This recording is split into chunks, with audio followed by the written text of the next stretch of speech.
Part 2 of our lecture on Chapter 11 and cell communication, and we left off talking about kinases. So again, a kinase is an enzyme, and it's responsible for adding phosphate groups to proteins. So it's a kinase is any enzyme that catalyzes the transfer of a phosphate group. And in the case of a tyrosine kinase receptor, and its pathway, where the kinase gets the phosphate group is from ATP. So we'll move on and we'll see why that's important and why these phosphate groups get added on to this type of receptor. So looking at the structure here, you can see how tyrosine kinase is made up of an individual protein that has this long shape here, and it actually has three individual parts that make up this functional protein. And so this, or transmembrane protein as well. So outside, extracellular to the cell, on the plasma membrane, we have the receptor portion, the binding site that's going to receive the ligand. And then there is a single alpha helix portion that spans the plasma membrane, going through the hydrophobic portion of the membrane here. And then we have this intracellular portion, that's the long portion, that is suspended down into the cytoplasm. And it's a long tail with several tyrosines embedded. And again, remember that tyrosine is an amino acid. So this portion here is where we see the action of the first step in the cell's response to the binding of a ligand right here. So once a ligand is present outside of the cell, it binds to these receptors. And when we have two of them bound, then we actually have these two proteins, polypeptides here, float through the membrane and become a dimer. So they loosely bind together to make an active form of this tyrosine kinase. And once that occurs, once they have become a dimer and bonded together, that activates the kinase, the enzyme within this structure here, to add the phosphate groups to the tyrosine.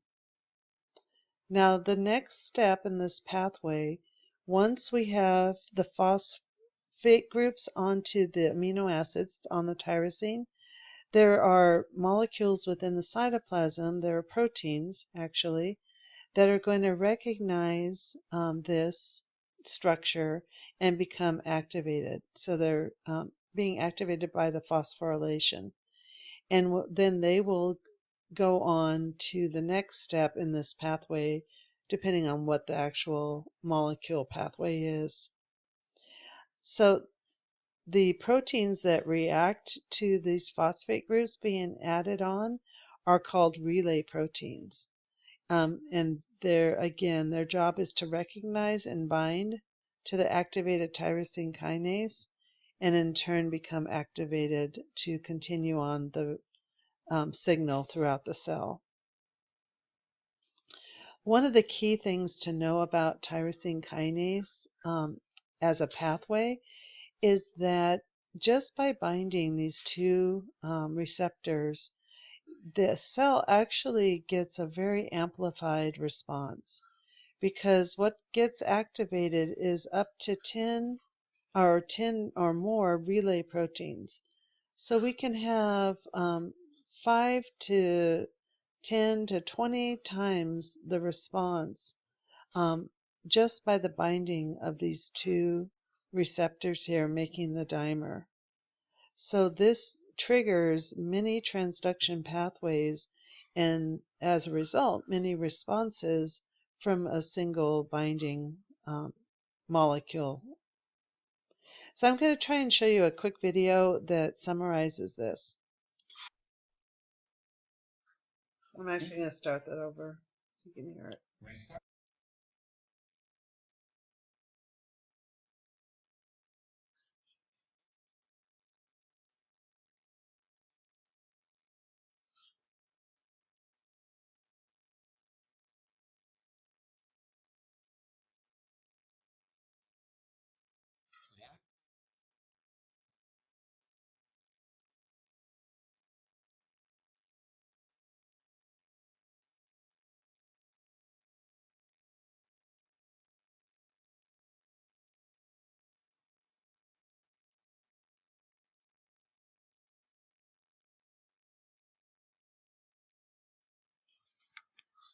So that was a nice little summary of how these work. Now, the last type of receptor we'll look at is a ligand-gated ion channel receptor. And so, for example, in the nervous system, the signal transduction that occurs in the transmission of a nerve impulse is through this type of receptor. So there are protein pores in the plasma membrane that will open or close in response to a chemical signal. So, for example, when a signal molecule binds as a ligand to the receptor protein, the gate will open up to allow the flow of specific ions, like sodium or calcium, through a channel in the receptor. So again, since you've very thoroughly looked at the plasma membrane, this should really be pretty easy to picture happening with your cell membrane models. Some signal receptor proteins can be found in the cytoplasm or the nucleus of target cells as well. Boy, this box is cutting off part of my slide. There we go. Well, it's going to cut it off too. A chemical messenger like calcium has to be able to pass through the target cell's plasma membrane. So that's why we need these protein channels. And then we also need them to be able to be opened or closed to control the flow of ions into the cell. Okay, it's time for another joke. What kind of fish is made up of only 2 sodium atoms? Got it? It's a tuna. Okay, on to more serious things. Step 2 in signal transduction pathway is actually the transduction. So we've been hinting at the fact that once a message gets started into a cell, so once we have the binding at a receptor and a signal molecule beginning a process, that there are steps that are going to occur after that. So those steps are the transduction of the message. And the different pathways are going to vary according to what is actually being transmitted and what the intended response is going to be. But these pathways, you can think of them as like falling dominoes. The receptor activates one protein, which is going to activate another, and another, and another, until we actually get to the response that's desired. The individual steps that we're passing through and the proteins that are being used are called relay molecules. So if you've ever run track, I'm sure in most PE classes you've had a chance to run a relay where you pass a baton. You can think of the signal as the baton that's being passed from molecule to molecule. And many signaling pathways use these types of relay molecules. And sometimes there are other molecules called second messengers that are also used. Relay molecules are going to mostly be proteins, but second messengers are small, water-soluble, non-protein molecules, and they can also be ions that are involved in this transduction pathway. So understand the difference between those two and make sure you practice identifying what would be a relay molecule, protein, and what would be a second messenger, non-protein. Same job though. So cell signaling, we already learned, is very specific, but the response in this transduction pathway is also specific. So since proteins are used as relay molecules, again, they have that wonderful ability to be specific about what binds to them. And so because of that wonderful primary, secondary, tertiary, quaternary structure of a protein, we're able to get binding sites that will accept specific signal molecules.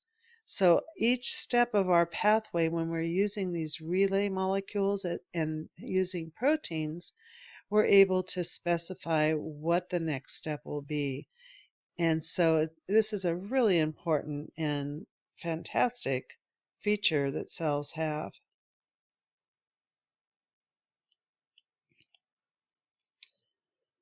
So in transduction, the binding of the signaling molecule is going to change the receptor protein in some way.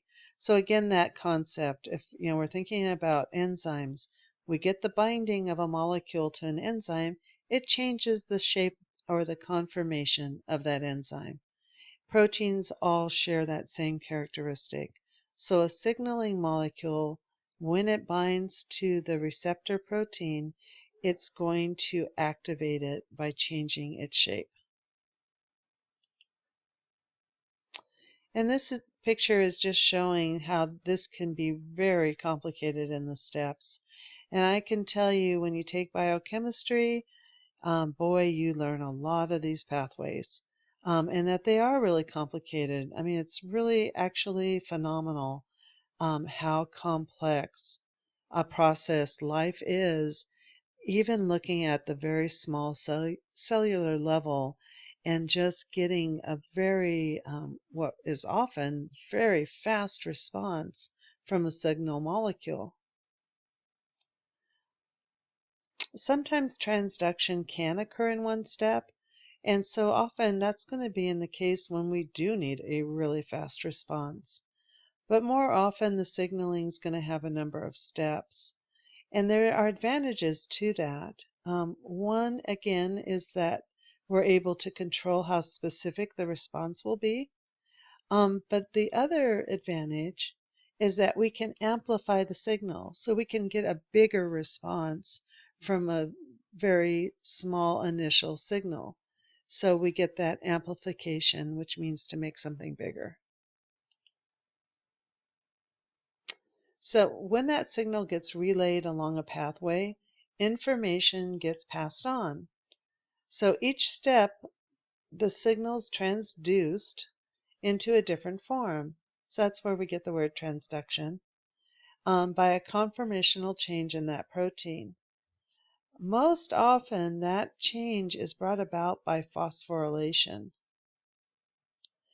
And so again, this comes back to the use of kinases. So kinases are very important in cell signaling.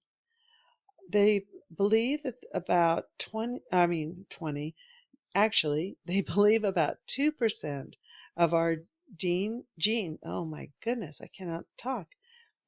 Fully 2% of our genes are thought to code for protein kinases. So that's how important these are to cellular function. They regulate thousands of proteins in a cell. Okay, so this slide is just again wanting to point out the difference between second messengers and relay molecules. So I can't say this enough because it's a common mistake to confuse them. But a second messenger is going to be non-protein.